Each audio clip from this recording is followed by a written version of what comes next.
అత్యంత ఆప్తుడు, మనసుకు చాలా చాలా దగ్గరివాడు. అందశ్రీ గారి యాదిలో ఈ సంస్మరణ సభ ఏర్పాటు చేసి నాతో పాటు కాంగ్రెస్ పార్టీ అధ్యక్షుల్ని, సహచర మంత్రివర్గ సభ్యుల్ని, తెలంగాణ సమాజంలో ప్రముఖులను అందరినీ పిలిచి కవులను, గాయకులను, ఉద్యమకారులను, మా దళిత సోదరులందరినీ కూడా ఈ కార్యక్రమంలో పాల్గొనే విధంగా ఏర్పాటు చేసిన పెద్దలందరికీ మనస్ఫూర్తిగా అభినందనలు తెలియజేస్తున్నా. మిత్రులారా, తెలంగాణ సమాజం చైతన్యవంతమైన సమాజం. ఎంత అమాయకంగా కనిపిస్తుందో అవసరమైనప్పుడు అంతే పోరాట పటిమను ప్రదర్శిస్తుంది.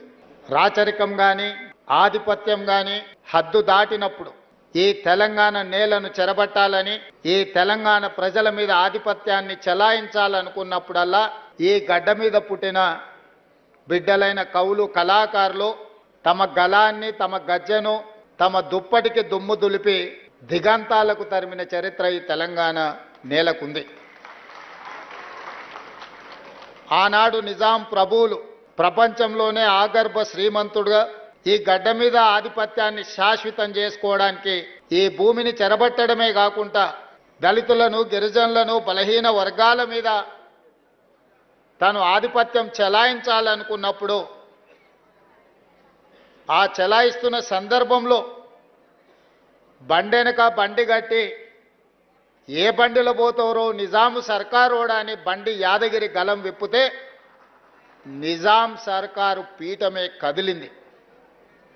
అదేవిధంగా ఉమ్మడి రాష్ట్రంలో సీమాంధ్రకు సంబంధించిన సమైక్యవాదులు ఈ తెలంగాణ మీద ఆధిపత్యం చెలాయిస్తున్నప్పుడు ఓ గద్దరన్న, ఓ గూడ అంజన్న, ఓ అందశ్రీ, ఓ గోరెటి ఎంకన్న ఇక వీళ్ళ ఆధిపత్యానికి చరమగీతం పాడాల్సిందే, ఈ తెలంగాణ భూమికి విముక్తి కలిగించాల్సిందే అని చెప్పి మలిదశ తెలంగాణ ఉద్యమానికి పునాదులు వేసింది. అందులో భాగంగానే బడికి వెళ్ళని, బడి ముఖమే చూడని అందశ్రీ అన్న జయ జయ హే తెలంగాణ ముక్కోటి గొంతుకలను ఏకం చేసి ఈ తెలంగాణ ఉద్యమాన్ని ఉవ్వెత్తున నడిపితే ఈ తెలంగాణ రాష్ట్ర కళ నిజమైంది. ఉస్మానియా, కాకతీయ యూనివర్సిటీలనే కాదు, ప్రపంచంలో ఏ మూలన ఉన్నా తెలంగాణ గుండెకు జయ జయ హే తెలంగాణ గీతాన్ని చేర్చి ఒక ఉద్యమ స్ఫూర్తిని రగల్చిన గొప్ప తెలంగాణ బిడ్డ అందశ్రీ. బడి ముఖమే చూడని సహజ కవి అందశ్రీ ప్రతి బడిలో ఈనాడు జయ జయ హే తెలంగాణ పాడుకునేంత గొప్ప ప్రభావాన్ని ఈ తెలంగాణ సమాజానికి అందించిండు. బాధతో, ఉద్వేగంతో నేను ఈ మాట చెప్తున్నా. వచ్చిన తెలంగాణ రాష్ట్రంలో స్ఫూర్తిని నింపి తెలంగాణ రాష్ట్రాన్ని సాధించిన జయ జయ తెలంగాణకు అధికారిక హోదా లభిస్తుంది అని ఈ వేదిక మీద ఉన్నోళ్లే కాదు 4 కోట్ల తెలంగాణ ప్రజలు ఆకాంక్షించారు. జరిగిన ఉద్యమంలో అత్యంత కీలక పాత్ర, ఏ వేదిక కట్టినా, ఏ ధూమ్ధాము పాడినా అందశ్రీ పాట లేకుండా, అందశ్రీ లేకుండా తెలంగాణ ఉద్యమం జరగలేదు. ఏ వేదిక మీదైనా, ఏ పెదాల మీదైనా జయ జయ తెలంగాణ నానకుంటా తెలంగాణ ఉద్యమం, తెలంగాణ రాష్ట్ర సాధన సాకారం కాలేదు. అలాంటి గొప్ప స్ఫూర్తి వచ్చిన తెలంగాణ రాష్ట్రంలో రాష్ట్రీయ గీతంగా తెలంగాణలో వెలుగొందుతుందని 4 కోట్ల ప్రజలు అనుకున్నప్పుడు ఆనాటి పాలకుల నిర్ణయాల వల్ల జయ హే జయ హే తెలంగాణ మూగబోయింది. అది శాశ్వతమని వాళ్ళు భ్రమపడ్డారు. ఎందుకంటే ఈ గీతం తెలంగాణ గుండెల్లో ప్రతిధ్వనించినంత కాలం తెలంగాణ ఉద్యమం ఎవరు చేసిండ్రా అంటే ఓ గద్దరన్న చేసిండు, ఓ అందశ్రీ చేసిండు, ఓ గోరెట ఎంకన్న చేసిండనే, ఓ జయరాజ్ చేసిండనే చర్చ వస్తుంది. కాబట్టి ఈ స్ఫూర్తి నింపిన కవుల యొక్క కవితా గానాలను ఈ తెలంగాణలో వినిపించకుండా చెయ్యాలని ఆనాటి పాలకులు కుట్ర చేసిండ్రు. నేను ఎక్కడో చదివిన పెన్నే కదా అని మన్ను కప్పితే గన్నులై మొలకెత్తుతాయని.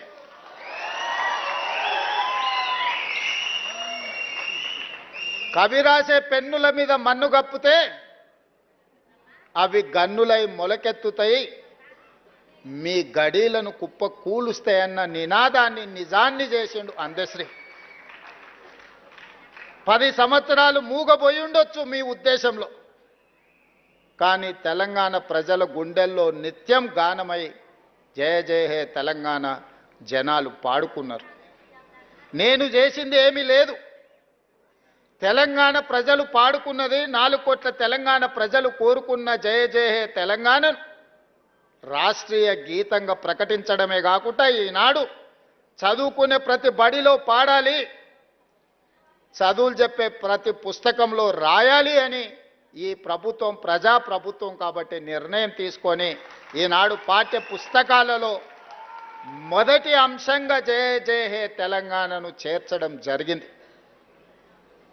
అదేవిధంగా సర్వం ఒడ్డి సర్వం త్యాగం చేసి ఏమీ ఆశించకుండా ఆలోచించకుండా 5 దశాబ్దాలు ఈ ప్రజల కోసం పనిచేసిన కుటుంబాన్ని ఆదుకోవడం ఆ కుటుంబ సభ్యుడిగా నా బాధ్యత. అందుకే ఎన్నికల కంటే ముందు ఓ గద్దరన్న ఒక అందశ్రీ ఈ ప్రజాపాలన అధికారంలోకి రావడానికి శాయశక్తుల కృషి చేసిండ్రు, కలగన్నరు, రావాలని పోరాటం చేసిండ్రు. తెలంగాణ ఉద్యమం తెలంగాణ రాష్ట్ర సాధనే కాదు. ఈనాడు నేను మా మిత్రులు పెద్దలు దామోదర్ రాజనరసింహ గారు, అట్లూరి లక్ష్మణ్ గారు లేదా ఉత్తమ్ కుమార్ రెడ్డి గారు ఎవరమైనా మంత్రులో ముఖ్యమంత్రులో అయినము అని అంటే వాళ్ళు ఇచ్చిన స్ఫూర్తి, వాళ్ళు చేసిన పోరాటం ఎవరు కూడా మర్చిపోలేనిది. అందుకే ఒక గద్దరన్నను ఒక అందశ్రీని ఈ ప్రభుత్వ పెద్దలకు ఒకవేళ అనుకోని అకాల మరణం వస్తే ఏ విధంగా ప్రభుత్వ పెద్దలను ఆదుకుంటామో ఈ తెలంగాణ సమాజానికి పెద్దలైన గద్దరన్నను అందశ్రీని ఈ ప్రభుత్వం ఆదుకుంటుంది, భవిష్యత్తులో అండగా నిలబడుతుంది అని చెప్పి అభిమానులందరికీ నేను చెప్పదలుచుకున్నా. అందుకే వారి కుటుంబానికి ఉద్యోగం ఇచ్చినా, వారి స్మృతివనం కట్టాలనుకున్నా వారు రాసిన నిప్పుల వాగు ప్రతి లైబ్రరీలో ఉండే విధంగా ఈనాడు ప్రభుత్వం చర్యలు చేపట్టింది. భవిష్యత్తులో కూడా ఆ కుటుంబాలను ఆదుకుంటుంది.